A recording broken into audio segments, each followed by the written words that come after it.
kuona oza mamiriro akaita zvinhu. So mamiriro ese akaita zvinhu I blessing kuna somebody ane a positive mind despite ngoda ngochema. Zvinochemedza nekurwadza zviriko and hauzvirambi. Kune zvinhu zviri beyond your control.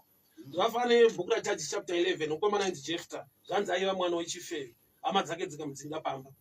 Kuva mwana wechifeve haisi choice and hausiri wechifeve chacho. Zviriko mulife kuti zvifeve vanhu vanotobereka vanhu. Marombe vanhu vanotobereka futi vana. Mbavha vanhu vanotobereka futi vana. Saka kuva mwana wembavha mwana werombe mwana haisi excuse. Why? Because iwewe chawakaberekerwa ndochaunofanirwa kudiscover.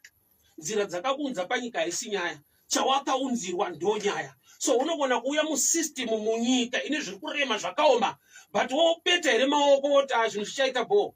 Aiwa zvinhu zvinoitwa bho nevanhu nekufunga nekuronga. So kuchema kana kuchema kuri normal. Unochema upukuta msozi then you move on. Why? Because ukaramba uchichema hapana chinobuda. Tears haisi strategy. My emotions ingoti zvinhu zvaoma. So kuchema kubuda misozi kuti zvakaoma hapana zvandinoita hapana nyaya. Pari kudiwa strategy newisdom nekutsvaka nyasha kuna Mwari so that you can move on in life. Why? Because chichocho chinorwadza chinokudistract. Unopedzisira wangopeta makoti amanaka amene kumberi ikoko atodi taberekwa wrong era time yacho zvinhu hazvina kumira musha. Iwewe mutime yauriyo Mwari une reason une purpose. Say why we are in such a time, why we are in such a country. Why? Nekuda kuti une blessing iri zvakaipa zvinokuinda focus yako. There are some good things that are not good for you nekuti zviri kuda kuhinda your focus kukubvisa pachinhu chakakunakira chaunofanira kufocusa. If you look at Samson anga ane calling yekuraya vaFilistia, but Samson was in love na Delilah a Philistine. Kureva kuti akaona chinhu chakanaka muzvinhu zvakaipa.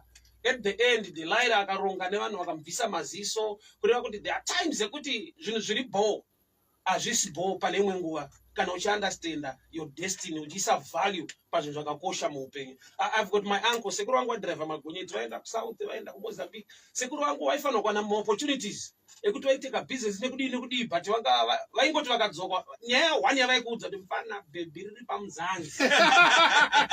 Sekuru vaiona vakadzi zvisingaite vakaenda kuMozambique zanzi futukezi riri pateta. Sekuru vakasvika pakuchembera havana chavakaita mikana yekurusa bhodha nemarori nekudii havana kutomboishandisa.